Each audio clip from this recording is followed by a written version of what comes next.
There she is. Don't be shy now. Come to Papa. Get back! Help, please. Your last words? She fled her husband's fists only to board a ghost ship, drifting in Caribbean waters. But when the crew returned and dragged her onto the deck demanding she walk the plank, their legendary captain did something that shocked everyone. He raised his sword, forced her to her knees, and offered her a choice that would change everything. Marry the most feared pirate in the Caribbean or feed the sharks.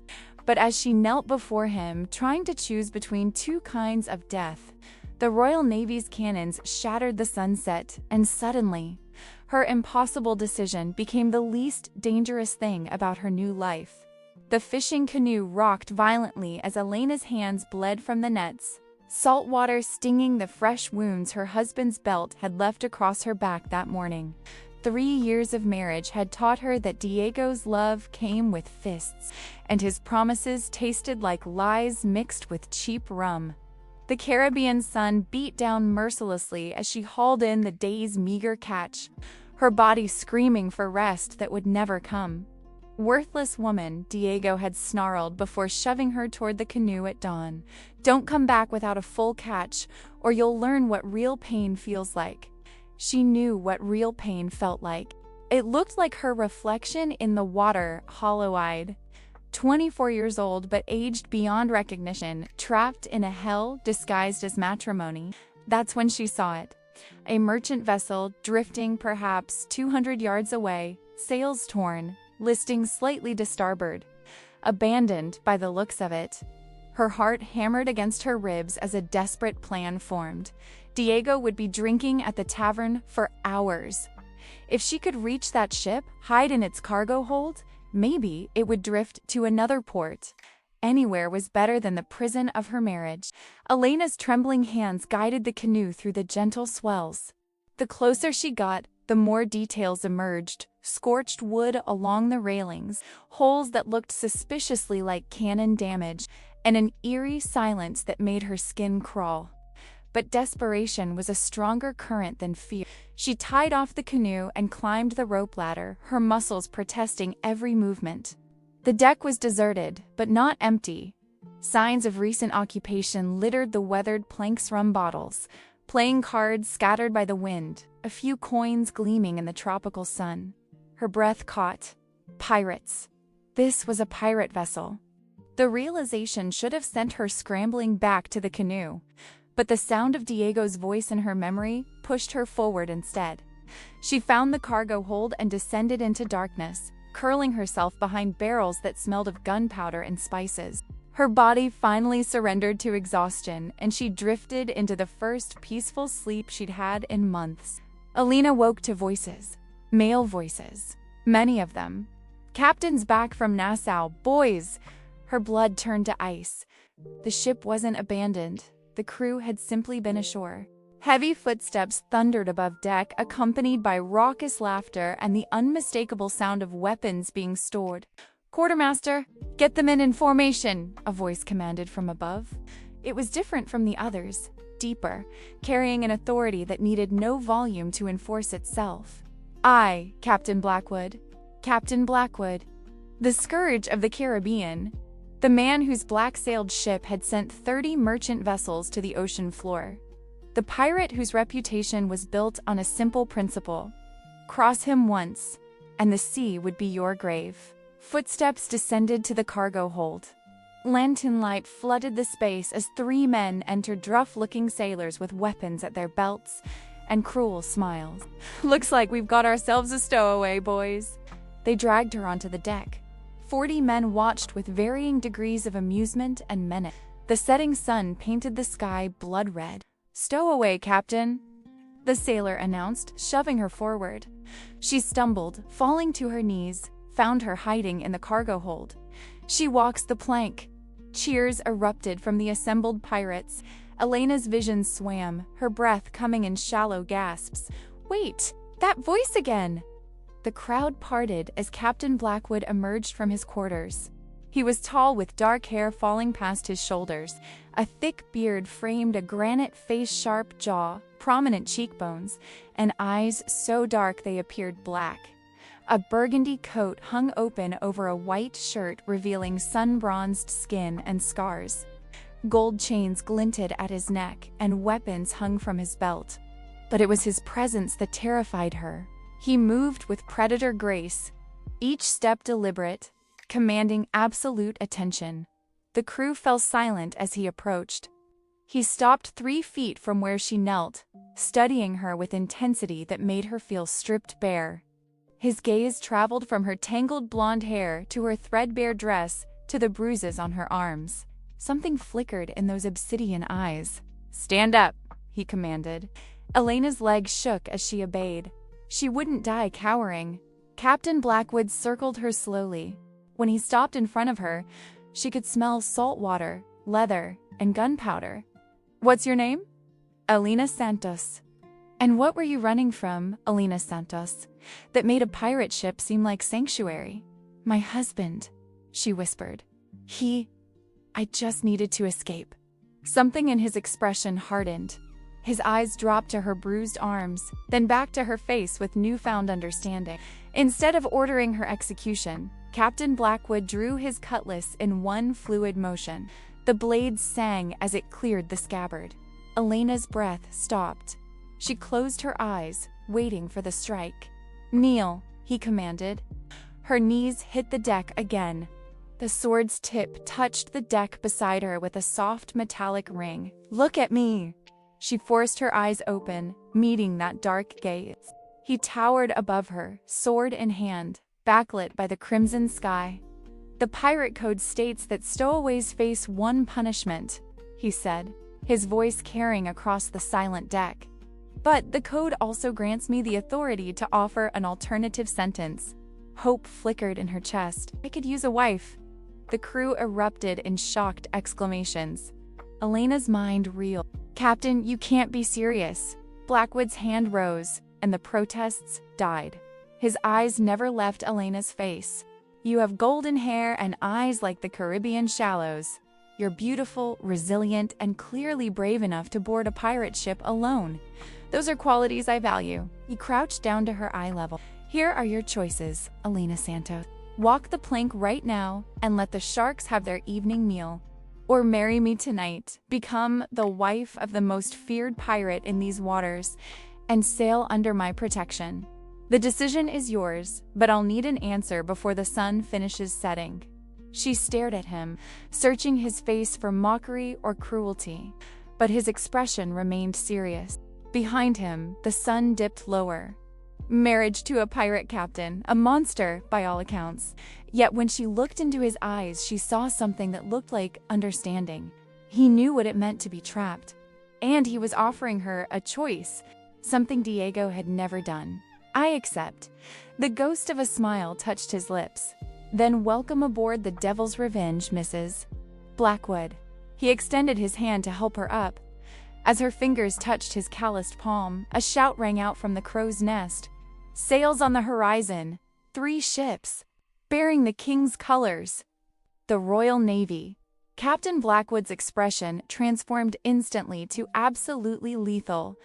"Battle stations! Now!" The deck exploded into organized chaos as the crew raced to their positions. Cannons were rolled out, weapons distributed, sails adjusted. Elena stood frozen in the center of the maelstrom, watching her new husband transform into the legend she'd heard about in whispered warnings. He turned back to her briefly, his eyes holding hers with an intensity that burned. "Stay below deck. Don't come up, no matter what you hear.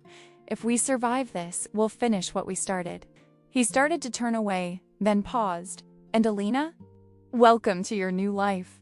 It's about to get considerably more interesting." As he strode toward the helm barking orders, Elena realized the sun had finally set completely. Darkness swallowed the ship, broken only by lantern light and the distant glow of the approaching naval vessels. She'd escaped one prison only to find herself in the middle of a war. But for the first time in 3 years, she felt something other than fear. She felt alive. The cannon fire started before Elena reached the cargo hold. The first blast shook the entire ship, sending her sprawling against a barrel. Above her, she could hear Captain Blackwood's voice cutting through the chaos with absolute authority. "Hard to starboard! Prepare to return fire. 3 Royal Navy frigates, Captain. They've got us outgunned. Then we'll outmaneuver them." Alina pressed herself into the corner as the Devil's Revenge lurched violently. The sound of splintering wood echoed from somewhere above, a cannonball finding its mark. Men shouted, boots thundered across the deck, and the acrid smell of gunpowder began seeping through the floorboards. Another cannon blast, closer this time. The ship shuddered, and somewhere above, a man screamed. Elena's hands trembled as she gripped the rough wood. Diego's voice echoing in her memory. "You're too weak to survive without me." Maybe he'd been right. Maybe death was all that waited for her. But at least she'd chosen this death herself. The sounds of battle continued for what felt like hours, but was probably only 30 minutes. Gradually, the cannon fire became less frequent, then stopped altogether. The shouting changed from panicked urgency to something that sounded almost like celebration. "We did, IT boys! They're retreating! Captain Blackwood's done IT again!" Elena's breath came easier. They'd survived. Footsteps descended the ladder, heavy, deliberate, singular. Captain Blackwood appeared in the lantern light, and Elena's breath caught. Blood splattered his white shirt. His dark hair had come loose, hanging wild around his face. Gunpowder residue darkened his hands, and his eyes held a fierce intensity that hadn't been there before. This was the legendary pirate wearing violence like a second skin. He stopped a few feet away, studying her. For a long moment, neither spoke. "You're afraid of me now," he observed. It wasn't a question. "You're covered in blood. Occupational hazard." He moved closer, and she saw a gash across his left forearm, bleeding steadily. "Most of it's mine, if that makes you feel better." It didn't, but she found herself stepping forward anyway. "You're injured. I've had worse." But he didn't pull away when she reached for his arm. "There's medical supplies in that chest over there." Elena retrieved the supplies: clean cloth, rum for disinfection, needle, and thread. Diego had taught her basic wound treatment during fishing accidents. She guided Blackwood to sit on a crate, then set about cleaning the gash. "You know how to do this," he commented, watching her with those dark eyes. "My husband insisted I learn. Said it was the only useful thing about me." The words came out bitter. She poured rum over the wound, and Blackwood barely flinched. "Your husband was an idiot." She looked up sharply, surprised. Blackwood's expression remained neutral, but something in his eyes had softened fractionally. "I saw the bruises, Alina. The way you couldn't stand up straight. The fear in your eyes when I drew my sword." He paused while she began stitching. "I've seen that kind of damage before. Your husband was a coward who preyed on someone weaker. In my world, men like that feed the sharks." Elena's hands stilled. "Is that what you would have done if you'd met Diego?" Without hesitation. No bravado, just a simple statement of fact. "The code has rules about how we treat prisoners, how we divide plunder, how we settle dispute. But it's crystal clear on one point. Abuse of women or children earns a permanent swim." She tied off the last stitch, unable to look at him. "And yet you forced me to marry you. I offered you a choice. Walk the plank or accept my proposal. Both options were yours to take." He caught her chin gently, tilting her face up until she had no choice but to meet his gaze. "If you want to leave when we make port in Tortuga, I won't stop you. You'll have enough gold to start over anywhere you choose. But until then, you're under my protection. That means no one aboard this ship will touch you, harm you, or disrespect you. Not even me." "Why?" The question burst out. "Why would you protect me? You don't know anything about me. I know you had the courage to flee an abusive marriage with nothing but desperation as your compass. I know you boarded a pirate ship alone, which means you're either incredibly brave or incredibly foolish, probably both. I know you didn't scream or beg when my crew wanted to throw you overboard. And I know," he hesitated, something vulnerable flickering across his features. "I know what it's like to be trapped in a life you never chose." The admission hung between them, heavy with unspoken history. Alina wanted to ask what he meant, wanted to understand this contradiction of a man. A knock interrupted them. Captain? Quartermaster Williams requests your presence. We've got damage reports to review. Blackwood stood, rolling his shoulders as if shaking off the brief vulnerability. We'll anchor near a small quay tonight for repairs. I'll have the cook send down food for you. Try to rest tomorrow will be complicated because we're married? Because the Royal Navy now knows I'm in these waters and they'll be hunting us with everything they have. He moved toward the ladder, then paused. Oh, and Alina. When I said you're my wife, I meant it. The crew needs to believe it's real, or they'll question my authority. In public, you'll play the role. In private, we'll figure it out as we go. He disappeared up the ladder, leaving Alina alone with her thoughts. Hours passed. The ship anchored as promised, and a young crew member brought her bread, dried meat, and fresh water. The sounds above settled into quieter maintenance work. Alina must have dozed off because she woke to darkness and the feeling of being watched. She sat up quickly, heart hammering, and found Captain Blackwood sitting on a crate across from her. He'd cleaned up, the blood was gone, his hair tied back, wearing a fresh shirt, but exhaustion lined his features. Sorry, he said quietly. Didn't mean to startle you. I just wanted to check on you. I'm fine. Are the repairs going well? Well enough. We took damage to the starboard side, but we'll be seaworthy by morning. He leaned back. The crew's talking about you.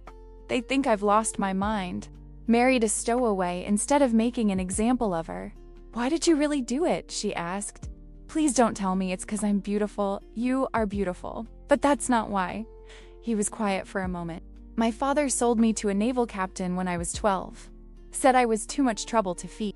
That captain used me as a cabin boy, which is a polite way of saying slave. I spent 6 years learning that men with power enjoy crushing those without it. Elena's breath caught. How did you escape? When I was 18, the ship was attacked by pirates. In the chaos, I slit the captain's throat and jumped ship. The pirates pulled me from the water and their captain saw something in me worth saving. He taught me everything. When he died 5 years ago, the crew voted me captain, and you've been feared ever since. I've been free ever since, he corrected. There's a difference. Every man aboard this ship chose to be here. That's the world I've built, one where men aren't at the mercy of those who claim authority through birth or title. But I didn't choose this, not really. No, he agreed, it's not, which is why I meant what I said. When we reach Tortuga, if you want to leave, I'll give you gold and a fresh start. But until then, let me be something your husband never was. Let me be someone who keeps his promises. She searched his face for deception, but all she found was exhaustion, sincerity, and something that looked like understanding born from shared trauma. What if the Royal Navy catches us before we reach Tortuga? His expression hardened. They won't take this ship. And if they did, they'd have to go through every man aboard to reach you, including me. He stood. Get some rest, Alina. Tomorrow we sail at dawn. He was halfway up the ladder when her voice stopped him. Captain Blackwood? It's just Blackwood. Or Marcus. We're married after all. Thank you for not making me walk the plank. In the darkness, she could just make out his smile. Thank you for not stabbing me while I slept. I'm told that's what most new wives consider. He disappeared and Alina was alone again. But this time, the darkness felt less oppressive. This time, she had a name, Marcus Blackwood, who'd been sold at 12 and taught himself to be feared rather than helpless. For the first time in 3 years, she didn't dream of Diego's fists. She dreamed of black sails and open horizons. Dawn broke over the Caribbean in shades of gold and crimson. Alina woke to the sounds of a crew preparing to sail, boots on deck, ropes creaking, men calling coordinates with practiced efficiency. Someone had left clean clothes outside the cargo hold entrance, a simple shirt and breeches, clearly borrowed from a smaller crew member. She changed quickly, grateful to shed her torn dress for something practical. When she emerged onto the deck, the morning sun temporarily blinded her. As her eyes adjusted, she took in her first real look at the Devil's Revenge. Black sails hung from 3 masts, each bearing a crimson devil's head. The deck gleamed from recent scrubbing, and brass fittings caught the sunlight. Men worked everywhere, repairing torn rigging, patching damaged planking, hauling supplies. Mrs. Blackwood, a tall man with graying hair and sharp blue eyes, approached. "I'm Quartermaster Williams. The captain asked me to show you around before we set sail." "Thank you. Please call me Elena." "With respect, ma'am, you're the captain's wife. The crew will use your proper title." His tone was firm, but not unkind. Aboard a pirate ship, respect for hierarchy is what keeps men alive. You're part of that hierarchy now. He wasn't wrong. She could see crew members glancing her way, their expressions ranging from suspicion to amusement to frank assessment. They were all waiting to see what kind of woman had captured their captain's attention. Williams guided her around the ship, explaining its layout. The crew quarters below deck where hammocks hung in organized chaos. The galley where a scarred cook named Rodriguez prepared meals. The armory where weapons were stored with religious devotion. The captain's quarters at the stern, which Williams pointedly didn't enter. "And this," Williams said, gesturing to a young man coiling rope, "is Thomas Reed. He'll be assigned as your companion to help you navigate ship life." Thomas couldn't have been more than 19, with sandy hair and freckles across his sunburned nose. He offered a shy smile. "Morning, ma'am. Happy to help, however I can." Before Alina could respond, a shout came from the helm. "Captain on deck!" Every man straightened, work continuing but with renewed focus. Marcus Blackwood strode across the deck like he was born to command. In the morning light, Alina could see him more clearly. The confidence in his stride, the way his dark eyes missed nothing.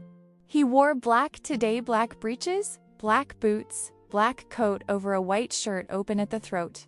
His long hair was tied back and weapons hung from his belt with casual menace. He looked every inch the legendary pirate captain. His gaze found hers across the deck, and something shifted in his expression. Not quite a smile, but a softening around the eyes. "Mr. Williams," he called, approaching. "I trust you've given my wife a proper introduction to the Devil's Revenge." "Aye, Captain. Just finishing now." "Excellent." Blackwood turned his full attention to Elena. "Did you sleep well?" "As well as can be expected in a cargo hold," she replied, then immediately worried she'd been too honest. But Blackwood's mouth quirked in what might have been amusement. "Fair point. We'll remedy that situation shortly." He gestured toward the helm. "Walk with me. I want to show you something." Alina followed him across the deck. Men parted to let them pass, their eyes tracking her movement. But Blackwood's presence beside her was oddly steadying. They climbed to the helm where the ship's wheels stood, massive and intricately carved. Blackwood took his position behind it with the ease of long practice. "This is where I spend most of my time," he said. "From here I can see everything, the sails, the crew, the horizon. A captain who doesn't know his ship is a dead captain." Elena looked out at the vista. The small quay where they'd anchored was already receding. The Caribbean stretched in every direction, endless blue meeting endless sky. It was beautiful in a way that made her chest ache. "I've never been this far from shore," she admitted. "Diego kept me close, where he could watch me." "The sea is the greatest freedom a person can know," Blackwood said, his voice carrying reverence. "Out here, no king, no law, no authority except the code we choose to follow.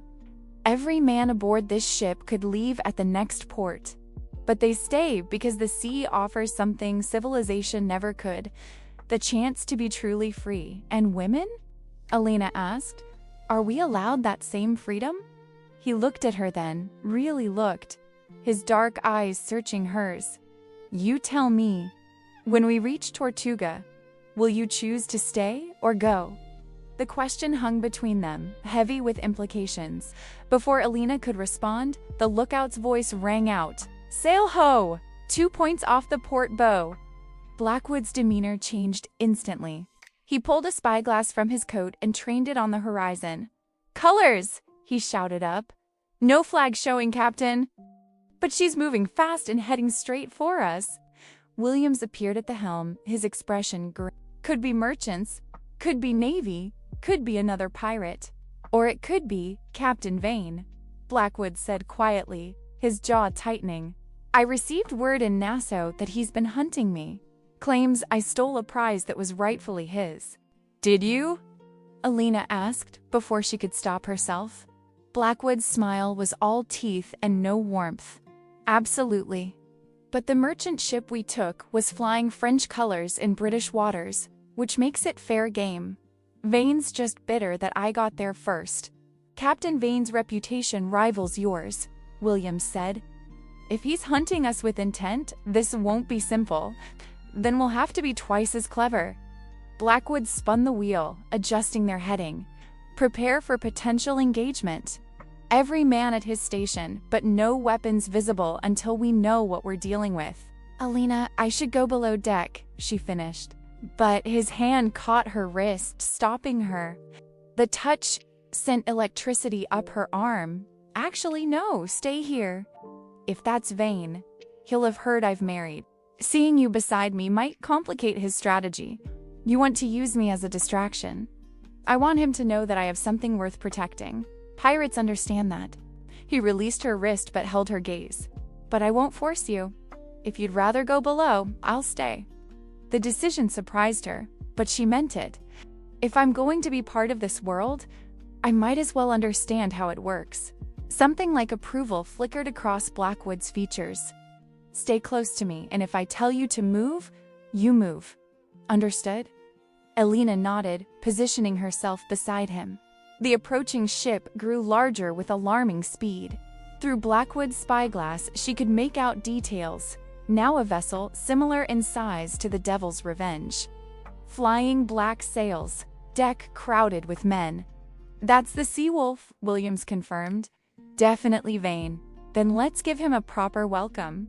Blackwood's voice carried across the deck. Mr. Williams, have the men at ready positions. Cannons loaded, but ports closed. And someone fetch me that bottle of aged rum from my quarters. If we're having guests, we'll be civilized about it. The Seawolf pulled alongside the Devil's Revenge. Alina could see individual crew members clearly, a rough-looking bunch, heavily armed, watching with predatory interest. At their helm stood Captain Vane. Where Blackwood radiated controlled danger, Vane was chaos barely contained. He was shorter but broader, with wild black hair, a thick beard shot through with gray, and eyes that gleamed with unstable ambition. Scars crisscrossed his exposed arms, and he wore enough weapons to outfit 3 men. Marcus Blackwood. Vane's voice boomed across the water. I heard you were in these waters. And with a woman aboard, no less. How the mighty have fallen. Blackwood poured rum with deliberate slowness, then raised his glass. Charles, what a surprise! I thought you preferred hunting near Hispaniola. I go wherever the prize is worth taking, and word is, you've recently relieved a certain French merchant of her cargo. Cargo that included silver meant for the Spanish governor, silver that should have been mine. By all rights, that ship was sailing alone with minimal protection, Blackwood countered. The code is clear, first to claim has first rights. Or has your memory gotten as poor as your navigation? Vane's expression darkened. Several crew members shifted, hands moving toward weapons. But Blackwood remained perfectly still. I propose a meeting, Vane called out. Captain to captain, aboard my ship. Civilized men don't discuss business surrounded by 50 armed pirates, Blackwood observed. How about this? You and I, aboard neutral ground. That small island to the east, noon tomorrow. We'll settle this according to the code. Vane's eyes narrowed, calculating. Then his gaze shifted to Elena. And who's this pretty thing? The great Marcus Blackwood has finally taken a wife.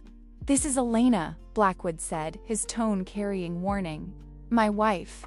And if you value your ship, Charles, you'll remember your manners. A wife. Vane laughed without humor. You've gone soft, Marcus. Love makes men weak, makes them vulnerable. His smile turned vicious. But it does give me leverage. The threat was clear. Alina felt Blackwood tense beside her. When he spoke, his voice was silk over steel. Charles, I'm going to say this once. My wife is under my protection, which means she's under the protection of the code and 50 men. If you make a move against her, I will hunt you to the ends of the Caribbean. Do we understand each other? The two captains stared at each other across the water. Alina held her breath. Finally, Vane laughed, though it sounded forced. Relax, Marcus. I'm not going to kidnap your bride. Tomorrow at noon on that island, we'll settle this like gentlemen. And Marcus, bring your beautiful wife. I'd love to hear how you convinced a lady to marry a pirate. Before Blackwood could respond, Vane signaled his crew. The Seawolf's sails caught wind and the ship began pulling away. Alina released a breath. Beside her, Blackwood downed his rum, then poured another. That was terrifying. That was posturing. Vane's testing me. He finally looked at her, something fierce in his eyes. He just made himself the biggest threat to your safety.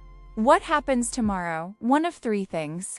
We negotiate, we duel for it, or, he paused, or Vane tries to take you hostage, and I demonstrate exactly why they call me the Scourge of the Caribbean. The morning of the meeting arrived with deceptive calm. Alina woke in the captain's quarters. Marcus had insisted she sleep there while he took a hammock with the crew. The room was surprisingly modest. A sturdy bed, a desk covered in navigation charts, and a trunk containing weapons and gold coins in equal measure. She dressed in the borrowed clothes, her fingers trembling as she tied her hair back. Today could end in negotiation or bloodshed. With pirates, the line between the two was razor thin.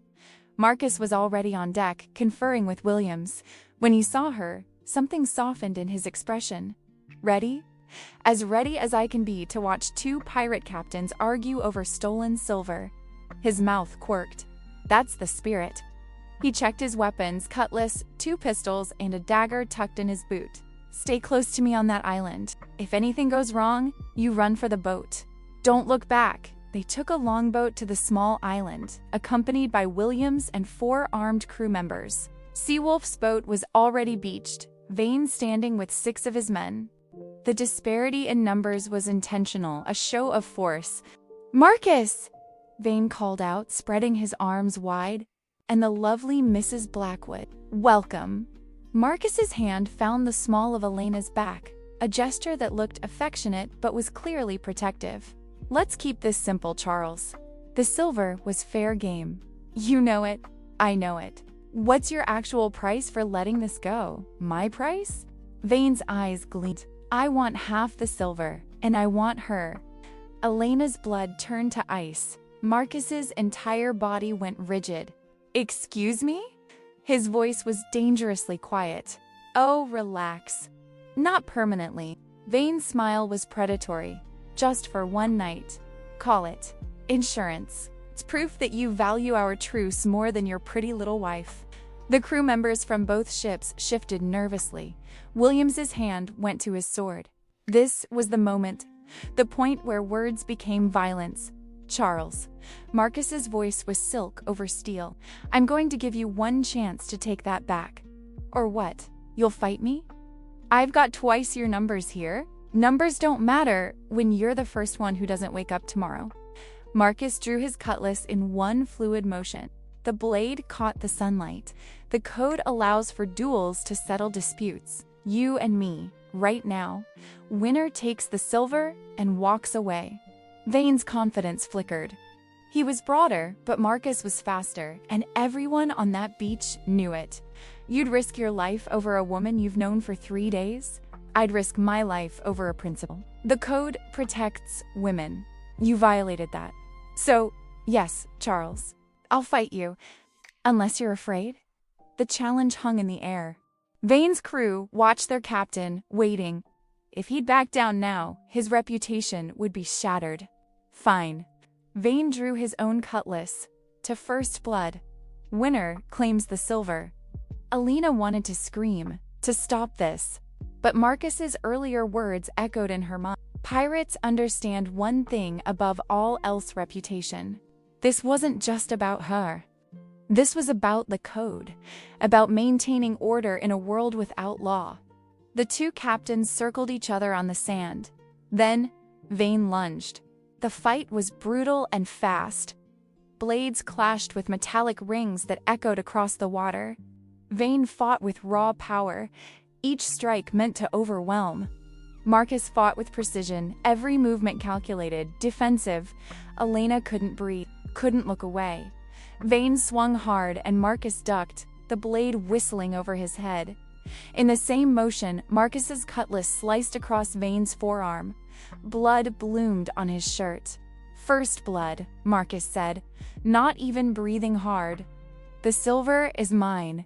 And if you ever threaten my wife again, Charles, it won't be your arm I cut."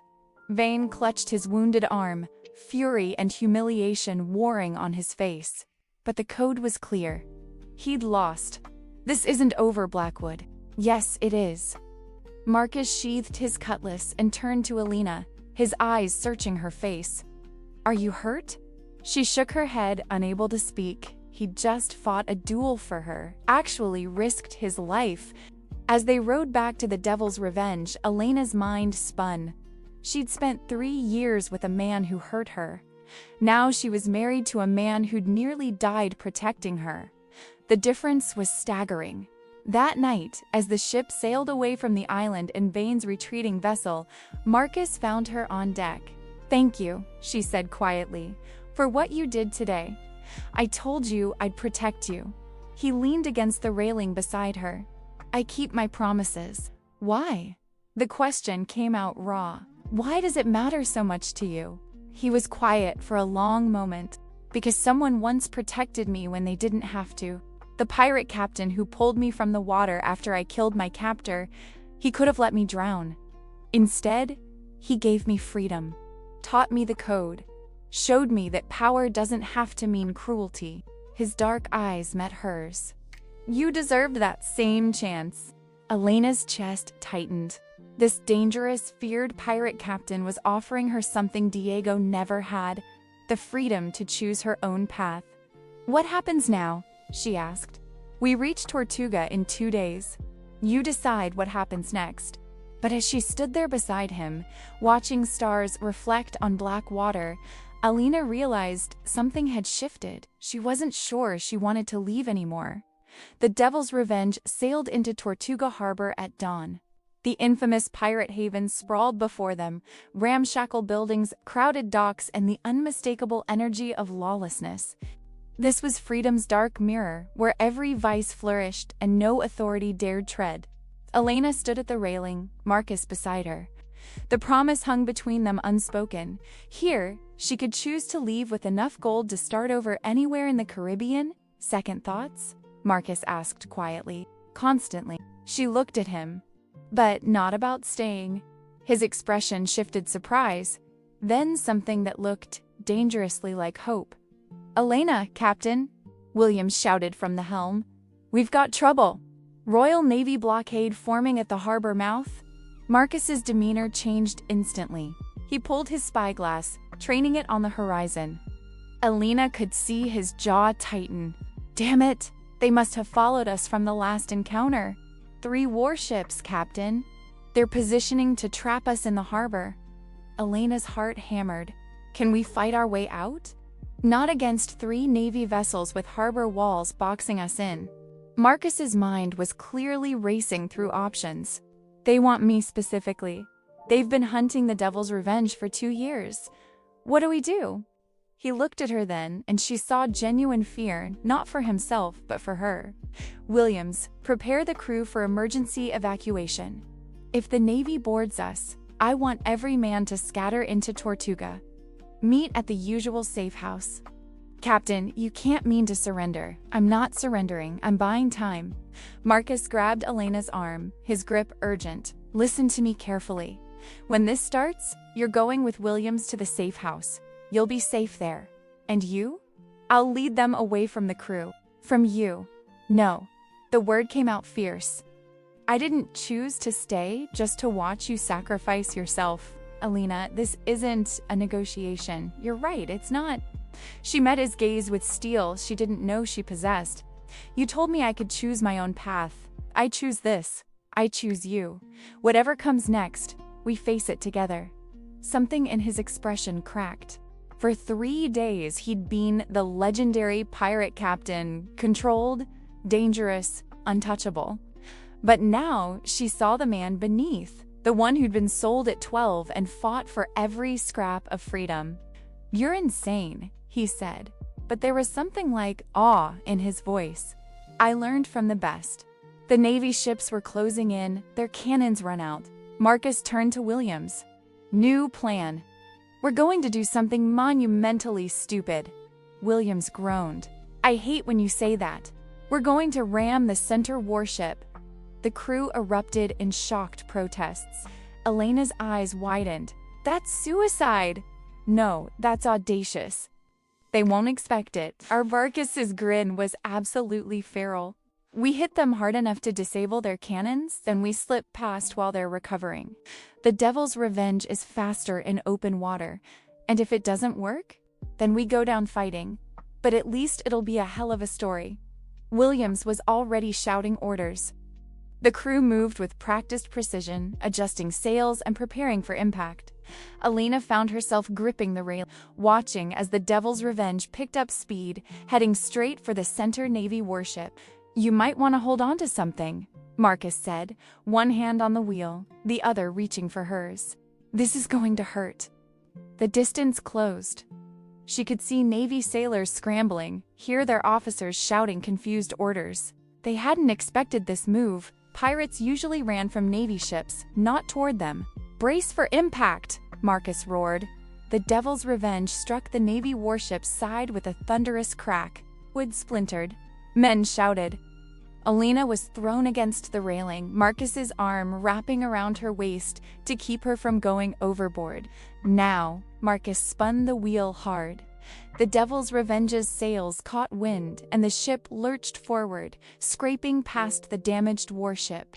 Cannons fired from the other Navy vessels, but they were too slow, too surprised.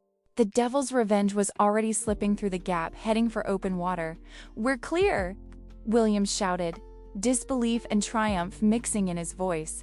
The crew erupted in cheers. They'd done it. They'd actually done it.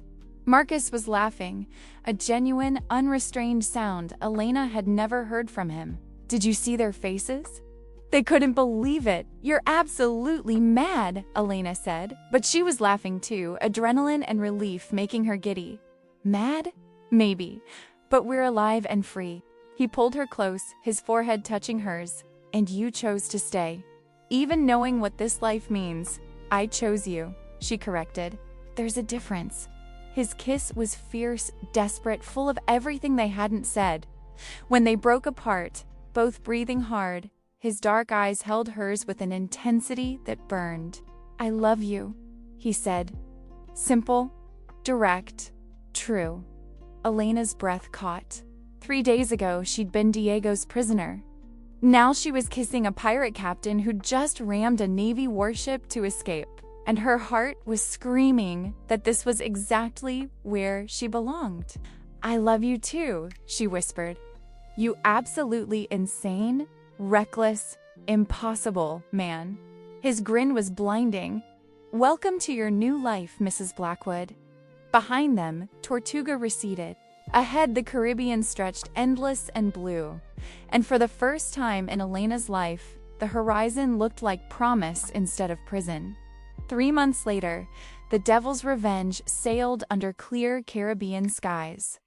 Elena stood at the helm, her hands confident on the wheel while Marcus leaned against the railing nearby, watching her with undisguised pride. She'd learned navigation, ship maintenance, even basic sword fighting. The crew no longer saw her as the captain's unexpected wife. They saw her as one of them, a pirate in her own right. "You're a natural," Marcus observed, moving to stand behind her, his arms bracketing hers on the wheel. "Another month and you'll be better than me." Doubtful. "But I appreciate the flattery." Life aboard the Devil's Revenge had become her new normal. She knew every crew member's name, their stories, their favorite card game. She'd helped treat injuries, resolve disputes, even contributed strategies for evading Royal Navy patrols. The fear she'd once felt had transformed into confidence. Williams approached with the day's reports. "Captain, we've spotted a merchant vessel's Spanish flag, heavy in the water, likely carrying valuable cargo." Marcus looked at Elena. "What do you think, Mrs. Blackwood, worth investigating?" The question was genuine. Over the past months, he'd consistently asked for her input, valued her perspective. Not because she was his wife, but because she'd earned her place on this ship. "Spanish merchants usually travel with escorts," Elena said carefully. "If she's alone and sitting that low, either she's hiding something very valuable or it's a trap." "Smart." Marcus grinned. "Let's find out which." Williams, "Ready the crew but keep weapons concealed. We'll approach as fellow merchants until we know what we're dealing with." As Williams relayed orders, Marcus pulled Elena aside. "You know, you don't have to participate in this part. If you'd rather, I'm staying," she cut him off firmly. "I'm part of this crew. That means I share both the risks and reward." "Stubborn woman, you knew that when you married." His laugh was warm. "Best decision I ever made." The approach was tense, but professional. The Spanish merchant was indeed alone, and after brief negotiation backed by the sight of 40 armed pirates, the captain agreed to part with half his cargo rather than lose everything. It was the pirate code in action. Take enough to profit, but leave enough that the merchant could return home. Violence only as a last resort. Honor even among thieves. As the Devil's Revenge sailed away with crates of Spanish wine and fine textiles, Elena stood beside Marcus, watching the sunset paint the Caribbean in impossible colors. "Do you ever regret it?" Marcus asked quietly. "Leaving your old life behind?" Elena thought about Diego's fists, the fishing canoe, the suffocating hopelessness. Then she looked around at the ship's deck, her home now, at the crew who'd accepted her, at the man beside her who'd offered her freedom and then helped her. "I regret that I didn't find this sooner," she said honestly. "But regret leaving? Never. Even knowing you're married to a wanted pirate? That the Royal Navy will hunt us forever? That this life is dangerous and uncertain? Especially knowing that." She turned to face him. "Because you taught me something Diego never could. Freedom isn't about safety or certainty. It's about choosing your own risks, making your own decisions, living on your own terms." Marcus's expression softened. "You've changed, Elena. You're not the terrified woman I found in my cargo hold." "No," she agreed. "I'm the woman you helped me become." He kissed her, then slow and deep, as the Caribbean wind caught the black sails above them. When they broke apart, both were smiling. "What happens now?" Elena asked. "Where do we sail next?" "Wherever the wind takes us." That's the beauty of this life. The horizon is always full of possibilities. Elena looked out at that horizon, at the endless blue stretching before them. 3 months ago, she'd boarded a pirate ship expecting death. Instead, she'd found life real, vivid, chosen life. "Then let's chase some possibilities, Captain Blackwood." "Right beside you, Mrs. Blackwood." As the Devil's Revenge sailed into the sunset, its black sails cutting through golden light, Elena realized she'd finally found what she'd been searching for all along. Not rescue, not escape, but the freedom to write her own story. And what a story it was turning out to be.